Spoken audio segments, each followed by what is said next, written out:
Brahma Vishnu Varunendra Rudra Marutas Tunvanti Divyaistavayr Vedai Sangopakramo Panishadair Gayanti Jang Samaga Dhyanavasthita Tadgatena Manasa Pashyanti Jang Yoginaha Yasyantang Navidusura Suragana Devaya Tasmai Namo Namah.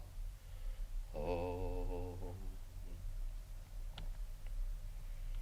Our salutations to that Supreme Being who is one without a second, whom the sages call by various names.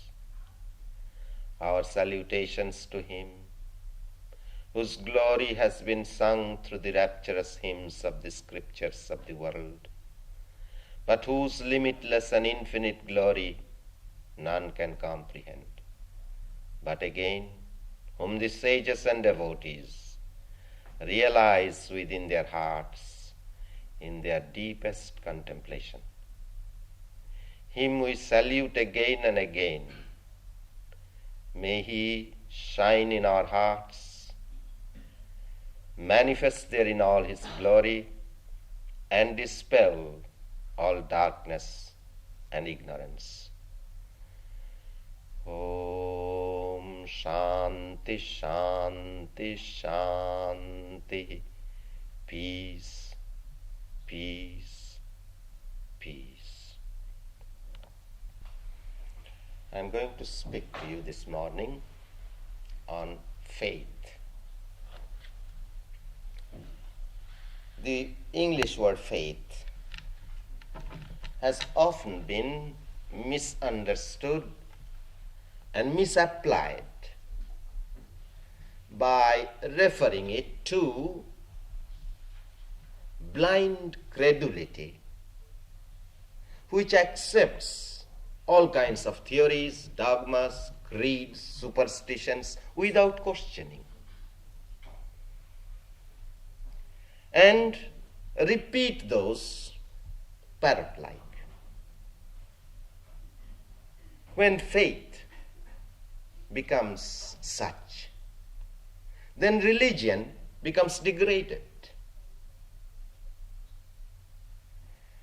As Swami Vivekananda used to say, that kind of credulity, blind credulity,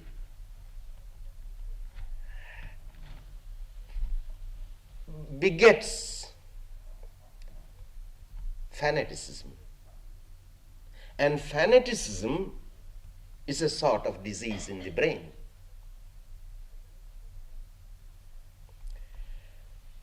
Let us try to understand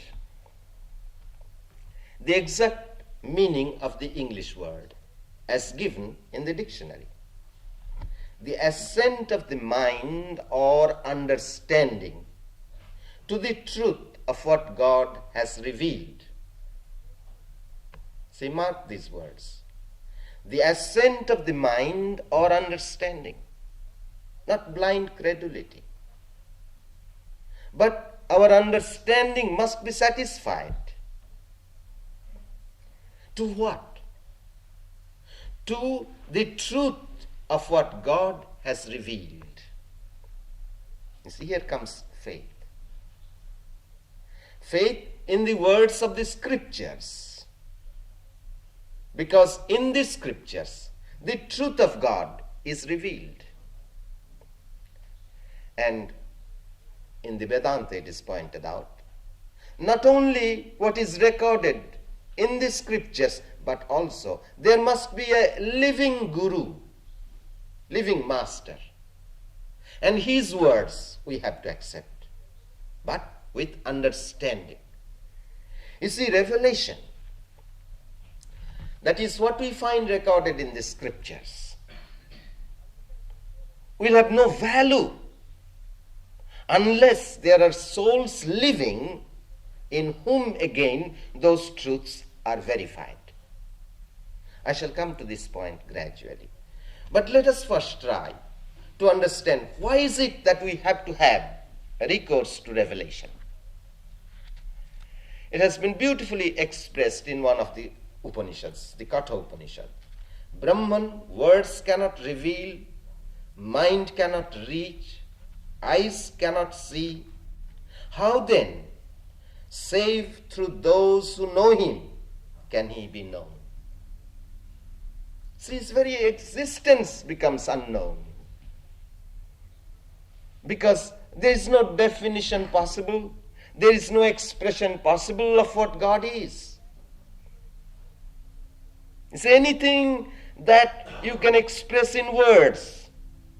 It's something that is limited, something that is relative. Sri Ramakrishna used to point out how everything has been defiled through the lips of man. But there is one truth, the truth of God, that has never been defiled through the lips of man, because no man can express what God is. And yet again, he is realized and he is realizable. And it is, we hear about him only from those who have realized and who has experienced that truth of God in their own lives. Now again, let us try to understand how many kinds of proofs are there to find out truth. In Vedanta philosophy, it is pointed out, there are 3 ways of knowing the truth, or there are 3 proofs. One is direct perception. I see you before me. I see this building. I see this world with my senses. I see, I hear, I smell. This is direct perception, and we do not doubt the validity of such perception. Of course, the condition is that our senses must be in good, right order.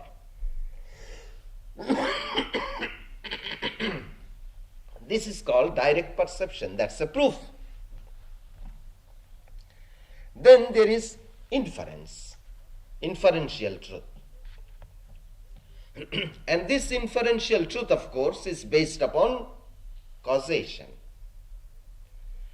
Where there is fire, there is smoke. Where there is smoke, there is fire. There is cause and effect there. So we may not see the fire at a distance, we see only the smoke. So we come to the conclusion, and a right conclusion, that there is fire there. Otherwise, how could this smoke come out? These are the proofs generally accepted and admitted universally. Now, when it comes to the proof about religion, about God, about soul, about the immortality of the soul, and so forth, what proof is there? Not directly perceived with our senses. Our mind cannot conceive. And there is no existing objects, known objects, from which we can link a causation, and from the known we can come to the unknown. Of course, I must admit that in every country there have been philosophers and theologians who have tried to prove the existence of God scientifically, they would call, and rationalistically, they would say, and they try to reach that ultimate truth from the unknown through their reason to the unknown, from the known to the unknown. For instance, there is the well-known theological proof for the existence of God, which is known as teleological argument. That in this universe we see intelligence manifest, and it must be caused by an intelligent being. Just as we are walking in the woods, perhaps not habitated, and we do not know that any human being ever came to that forest. Suddenly we find a watch. And then as we find the watch, we come to the conclusion, some human intelligent being had come to this place. So from the known, we can come to the unknown also in this way. Granted. But suppose you did not know anything about fire. You have no knowledge of fire. You never saw fire. And you see smoke. Can you infer that from that smoke there is fire? You see, this kind of inference, this kind of trying to infer the existence of God through our reason is fallacious, bound to meet with failure. As the great seer philosopher Shankara of India pointed out, that one intellectual scholar, highly intellectual, can prove through his power of reasoning, can convince you the existence of God.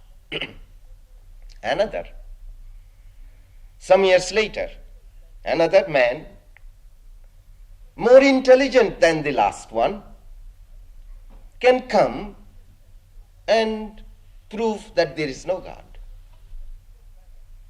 And it is not possible that we can gather all the intellectuals of past, present, and future together and have a debate and discussion and come to an understanding about the existence of God. So through reason, it is not possible. Our intellect falls far short of that. Now, granted that there have been philosophers, great intellectual philosophers, who proved the existence of God through reason and inference. Take, for instance, the great philosopher Hegel. He proved conclusively the existence of an absolute being. Yes, as you read his philosophy, you become convinced. But here, I may question him. Yes, true, he have proved the existence of an absolute being. But what is that absolute being? A conception, an idea. You have established an idea of God. But can you give me the guarantee that that idea and the reality tally? You see, God is the reality, the absolute reality. It's not an idea. The idea is not the reality. You see, even if we go further, we have to agree with the great German philosopher Kant that even what we sense and perceive, the thing in itself remains unknown. Because what we sense and perceive, what we know, is an idea.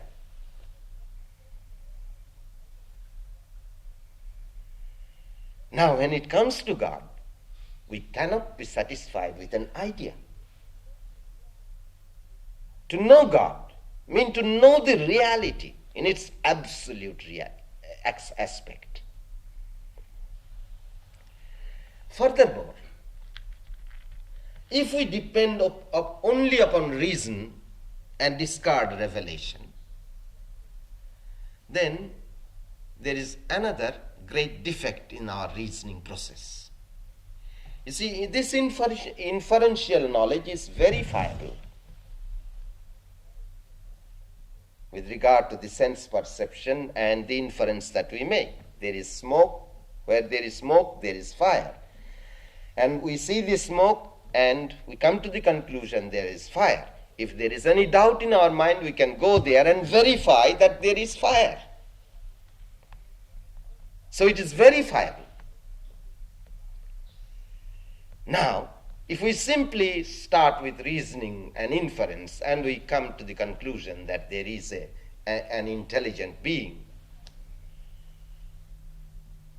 Is that verifiable? Can we directly perceive that? Of course, it's beyond our sense perception. And that is why you find that every religion, it's not Vedanta alone, not Christianity alone, but any religion, worth the name of religion, bases its truths upon what they call revelation. The Hindus will say Vedas are the revealed words of God. The Christians will say the Bible says so, the good book, there is the gospel, the good message. Those are the revealed words of God. The Mohammedans will say our Quran is such. The Buddhists will say our Tripitaka is a scripture, revealed scripture. Thus we find that every religion worth the name is based upon scriptures, revealed words of God. But we must try to understand what scriptures mean. What do we mean by scriptures? What do we mean by revelation? The claim is made again that what we find in the scriptures are the records of the truth of God as revealed to the seers and sages and prophets. As we find declared in the Upanishads, a great seer says, Vedahametang Purushang Mahantam. I have known that great being, that great light. You see, the claim that I have known, we have seen, we have experienced in our present age. As you know, when Swami Vivekananda, he was a young boy, he was seeking the truth of God. He went to preachers and ministers and scholars, and his one question would be, Sir, have you seen God? Of course, they couldn't claim. Then at last he came to Ramakrishna and he asked him the same question. And his answer was, yes, I have seen him. And I have seen him more definitely and more realistically than I see you before me. Can you show me? Yes. There lies the truth. Not because it is recorded in the scriptures, but because it is verifiable. And in fact, as I shall presently point out, that religion consists in verifying that truth for ourselves. You see, whenever any claim is made that my God is the unique, that Moses or Muhammad or Christ or Krishna or Buddha or Ramakrishna, that one is unique, then I make the mistake that, and I do not understand anything then. Whenever such a claim is made,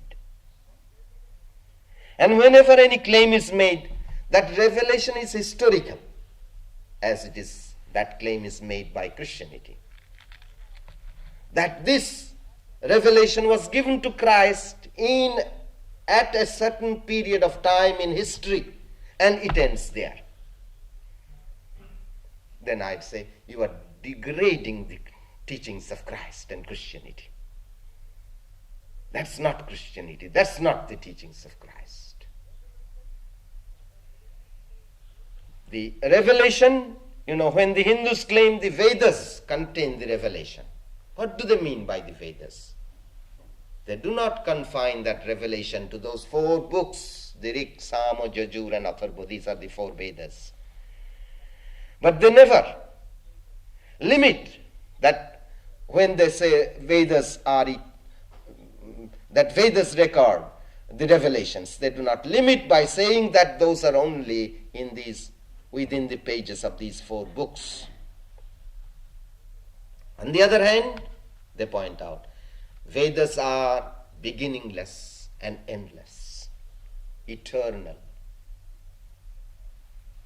That revelation existed from the beginningless past, and that revelation will again come into reality in the future.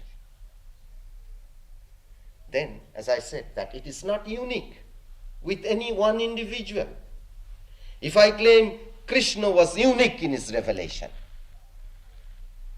and just discard Christ, Buddha and others, I would not understand either Krishna or anybody.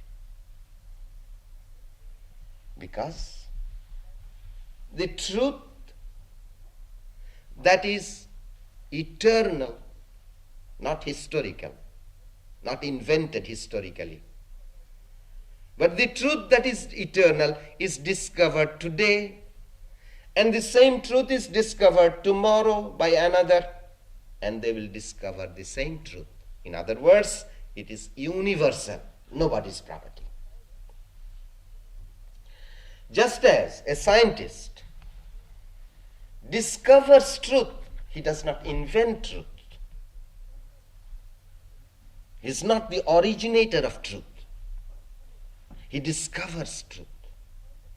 Similarly, a teacher, a prophet, a son of God becomes such by discovering the truth.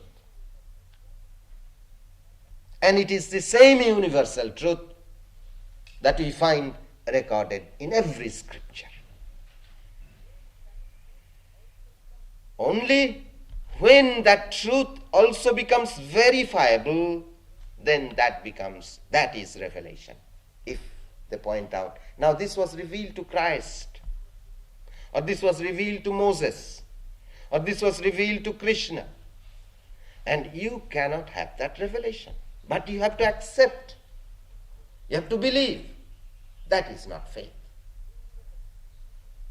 But when you have faith in the revelation, then you realize this truth in the first place, that this revelation is eternal and universal. It's nobody's property. And it's up to me, up to every individual, to verify the truth of that revelation. And religion consists in that. Simply, you have faith in God. You have faith in Jesus. That doesn't help you. That is not faith. But if that faith comes to you, you will want to verify the truth that Jesus had experienced. If you have simply faith in God and do not do anything about it, that is not faith. For instance, what is God? That is heaven. That is bliss. That is knowledge. That is life. Just by having a belief in the existence of God, do you get that life? Do you get that joy, that bliss? Do you have that wisdom? Then what good? There is a saying, which I often have quoted here also. When you are hungry, if somebody else eats food for you, does that appease your hunger? Christ saw God. He became one with God. What is that to you and me? Unless I also have that same union with God. Just by believing, does it give me that knowledge? Does it satisfy me? If you want to enjoy the beauty of the sunrise, with others' eyes, will you enjoy it? So again it is pointed out that ye shall know the truth, and the truth shall make you free. But how do they explain that? Ye shall know the truth.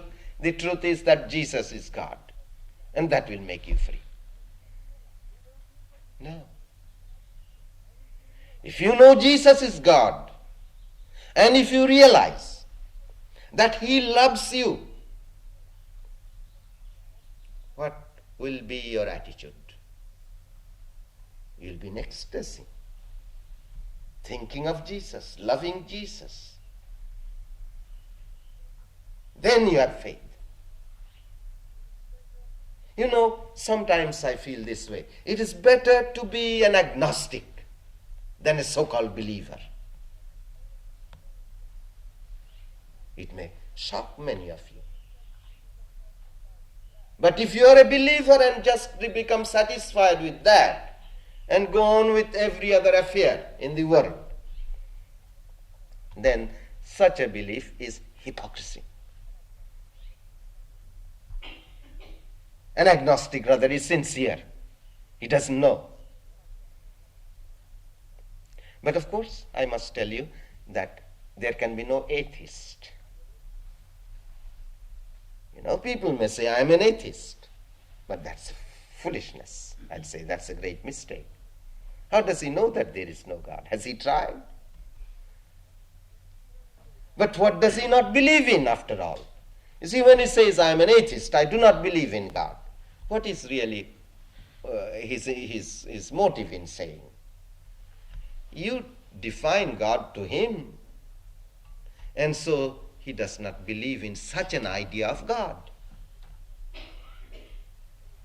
So that he has the right. But he cannot say that I cannot believe in God altogether.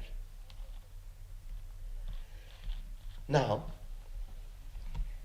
we must, you see, in order that we can live a spiritual life, in order that we can understand what religion means, we have to be aspirants, spiritual aspirants. Not by simply believing, but by struggling to reach that same truth. Now again, let us examine the nature of this revelation. One may say, why not? It is self-hypnosis. You see, the seers and sages, yes, they attain that bliss, they live in that bliss, they feel that there is no death for them, they have no lack, they have reached that fulfillment. Or you have the vision of God, and from that comes all these effects. What is the proof that it is not self-hypnosis? Now let me first point out to you that what is exactly the revelation. We have a saying that Arthe Anupalabdhe in Sanskrit it is called. It must be related to something which is otherwise unknown and unknowable. You see, if you say, now, I can read your thoughts. Oh, you have $100 in your pocket. And actually, there are $100 in your pocket. That would not be revelation. Because that if I go and put my hand in your pocket, without mind reading, I could have got that, of course, if you allow me to do that. So, if anything, any truth is verifiable through other means, then that would not be revelation. So do not confuse clairvoyance, clairaudience, and such occult powers as revelations. You see, there are occult powers, but they have nothing to do with religion. That's the power of the mind. God has nothing to do with that. In fact, you see, the father of Indian yoga philosophy or psychology, he pointed out that how these powers, psychic and occult powers, can be had through the cultivation of the mind. But they are powers in the worldly sense. But they are great obstacles to spiritual life. Because just as there are temptations in the physical world, and you may get caught by such temptations, similarly, those are temptations in the psychic world, and one may get caught by those temptations and do not progress anymore. You know, at one time, this reminds me of an incident in my life. I was a boy, about 14 or 15 year old, and in our neighborhood there came a yogi, and we heard he had great powers, and so of course we ran to him, and his power was, you think of any kind of fragrance, good or bad, rose or marigold or jasmine or any perfume, you just think. Or some stinking smell also you may think. And touch his toe, and then you go and smell it, you get the same smell as you have been thinking. So each one, many of us experimented, and we thought of different smells, and we touched his toe, and we began to smell that fragrance or that stinking smell. And of course, as a young boy, I was very much excited, and I wanted to be his disciple and so forth. There was one older man who was really a spiritual man, and he knew me. He watched my enthusiasm. Then he called me and said, "Have you read Vivekananda?" I said, "Yes, I have read him." Then he says, "Go and read such and such passage. You will find Vivekananda says, those who display such powers, their door to spiritual life is locked." And so it was. Next we heard about that man that he ran away with the daughter of his host. So that's not religion. So that is one test. You see, everything is to be tested. Otherwise, many men may come and say that, "Now I have revelation. The world is going to be ruined, to be destroyed tomorrow. So sell all you have and give that to me." It's a revelation. You see, any crazy brain can claim to have revelation. It has to be tested. What is the test? That it would not contradict any other truth, any other proof. It is higher than reason. But reason has to be satisfied. And then the effects of it. Ye shall know by its fruits. What are those fruits? Peace that passeth understanding. And expression, compassion, love. You feel that love in their presence. Purity, holiness. But of course, again I must say that this is something that is inside. There is no external proof. Because we go to judge everybody from looking at the surface only. You see, oftentimes I say to people, do you know yourself? Can you judge yourself? Do you know your own motives in life? And you think you know the motives of others? You see, just analyze. We do not know ourselves, our own motives. And yet we read motives in others, which is all a mistake. So the real proof again is the inner joy that comes to you. And you have greater control of passions and so forth. Why is it not self-hypnosis? You see, hypnosis, the spell, hypnotic spell does not last. You wake up, it breaks. Then, you see, how is hypnosis induced? You begin to think certain way, and what you think, it happens to you. But in spiritual life, you may be thinking of God in your own way. Or, to be more concrete, for instance, a Christian may love Jesus, can meditate upon Jesus, think of his love, and he tries to pray that he may have devotion and love for Jesus. And then he has the vision of Jesus. But that vision of Jesus will not be the same as he was picturing Jesus. You see, that is the test. It never is what the way you have been thinking, you have been meditating. Or for instance, you are meditating on the inner light. Of course, you are meditating on the inner light in your own way. But through that, when the realization comes, when you go beyond your impure mind, beyond your senses, then when that revelation comes, it is not what you have been thinking. That light is something indescribable and inconceivable.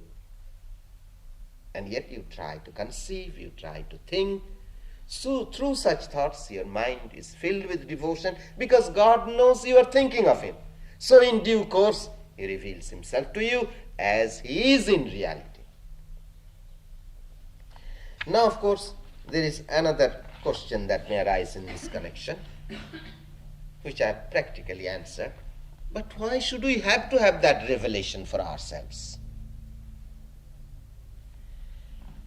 You know, Freud and the psychologists, you see, come one by one, and they tell us that there is an urge in every one of us for something. Freud says for sex, another says for something, another says for something, you see. But they all realize that there is an urge in every one of us because there is a feeling of lack, which is a universal feeling. And the feeling is to have fulfillment. And so I would interpret, and as has been interpreted, it is not my interpretation, as has been interpreted by all religions. I do not claim that only Vedanta has that interpretation, but by every religion, that the urge is the urge for God. It's the universal urge. The urge for God. And until that urge is fulfilled, there will be lack. See, take for instance the urge for sex, what Freud says. Well, you can have sex and sex and sex, and what happens? You become frustrated and, I can't say. You're completely ruined physically and mentally. Then again, Freud talked about one truth which is wonderful. He said that in every one of us, there are two contradictory wills which create all the complexes. The will to live and the will to die, or will to nirvana. He uses the word nirvana. You see, these are the two wills side by side in every one of us, opposite, contradictory. The will to enjoy life. And then you feel tired, you wish to die. That will is the will to overcome, the will to find God, the will to fulfillment. These are the two wills side by side in every one of us. And then also it's a psychological fact that will to live can be overcome, as we find in the lives of saints and sages. But this will to nirvana can never be overcome. That is why again, a man may be degraded. He may go down and down morally and physically and spiritually. But there will come a time when he will rise, he will awake, he will overcome, he will become a saint. You see, each one of us is potentially a saint. And that potentiality cannot be taken away from any of us. And sooner you do it, sooner you become a saint, the better. There you find fulfillment in God. Now again, how to attain? This great psychologist of India, he pointed out steps. First he says Shraddha, faith. Then energy, enthusiasm. Then recollectedness. Then comes illumination. Now, faith in what? No theological dogma, no doctrine. I wish they did not write any theology at all. Man-made dogmas. Of course they had to write, to keep the group within the fold. But religion is individualistic. Your relation to God. Church cannot give you that. Now, what is it that we have to have faith in?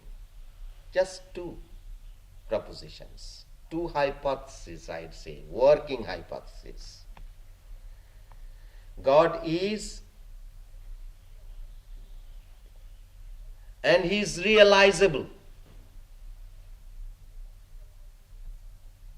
And to have faith means, as Vivekananda pointed out, to have that confidence in yourself that you can realize God. And that confidence that God again is nearer than the nearmost, within your heart, within your soul. So again we find in Vedanta 3 steps given. First, you have to hear about this truth. Because, as I already quoted to you, Brahman words cannot reveal, mind cannot reach, eyes cannot see. How then, save through those who know Him, can He be known? So there are living souls. We have known Him. We have to hear this truth from such Srotabhyo, not merely from the scriptures. You see, if religion remains limited within scriptures and there is no exemplar, it's a dead religion. It's not living. It's a dead religion. That's no good. Religion has to be living. And in this connection, I was reading the ideas of one great holy man of India. And somebody came to him and said he didn't see any truth in Christianity, so he came to him for being a disciple. And this holy man said, "What? You say you don't find any truth in Christianity? How can it be? Surely there must be living gods, living realized souls amongst the Christians also. Otherwise Christianity would be a dead religion. You have to only find out. At least there would be somebody." So you have to hear about this truth. Now in the presence of a holy man, as you hear him, or even do not have to hear him, He doesn't have to reason out. He doesn't have to prove. You feel in his presence, there is the presence of God. But then, do not be satisfied with that. You have to, next step is mantabhyo, reason upon it. See why? If you simply believe and accept, you do not understand. Then the understanding has not come to you. Reason, question. As in the Gita we read, tadaviddhi pranipatena pariprashnena sevaya. That truth can be realized by submitting yourself to a holy man, by questioning him, and by association with him. So you have to question. We read stories many times in the Upanishads and in other scriptures, how there comes a disciple to the teacher tells something, and the disciple goes away satisfied. And then the teacher looks at him and says, poor fellow, went away without understanding. So that kind of belief is not right. Question him. Doubt. Do not just accept. This credulity is not so good. Then, of course, the next step is you have to follow his instructions. And the main instruction you find in every religion, love God. And in order that that love can come to you, you have to be steadfast in your attention, in your concentration, you have meditation, prayer, and so forth. Then, you see, when your heart, faith is defined, I always define faith this way. When your heart is pleasantly inclined towards following these spiritual disciplines, then is it that the working faith has come in you. We have a saying of Jesus, where your treasure is, there your heart be also. You see, if you consider that as a treasure, your heart also will be there. As I just pointed out to you, if you think Jesus is a treasure, your heart will be in Jesus. And in the Upanishads also, in the Upanishads we find it's called the buried treasure. There is that buried treasure in every one of us. It gives illustration that there is a buried treasure here. We are all the time walking round and round and round, but we do not find it. But when that faith comes, then you begin to dig. And strange as it may seem, Jesus gives the same illustration of buried treasure, to quote him. Again, the kingdom of heaven is like unto a treasure hid in a field, the which when a man hath found, he hideth, and for joy thereof goeth and selleth all he hath, and buyeth that field. You see, that's dispassion and that's practice. To quote another scripture, God's light dwells in the self and nowhere else. It shines alike in every living being, and one can see it with one's mind steadied. You see, that faith comes. Here is the treasure. Within me. That kingdom of heaven is within. And then I become steadfast in my prayer, concentration, meditation, selfless action, and so forth. We should unfold that truth. So from this working faith, as you begin to practice, there comes the burning faith. Because you begin to feel that now the words of the Guru, the words of the scriptures are true. You begin to feel the truth, experience the truth, you become convinced. Then there comes that burning faith. Then with that burning faith there comes enthusiasm in you to devote yourself more and more and more. Through such enthusiastic practice, there comes a constant recollectedness. Your mind becomes absorbed. And through such absorption, there comes illumined knowledge of the truth of God. And it is possible for every individual, if only he would apply himself to realizing that truth.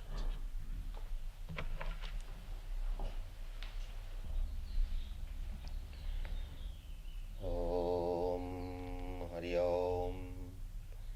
Om Asato Ma Sadgamaya Tamaso Ma Jyotirgamaya Mrityor Ma Amritangamaya Abir Abir Maidhi Rudra Jatte Dakshinang Mukhang Tena Mang Pahi Nityam. Om. Lead us from the unreal to the real. Lead us from death to immortality. Lead us from darkness to light. Light us through and through and guide us evermore with thy loving presence. Om Shanti Shanti Shanti. Peace.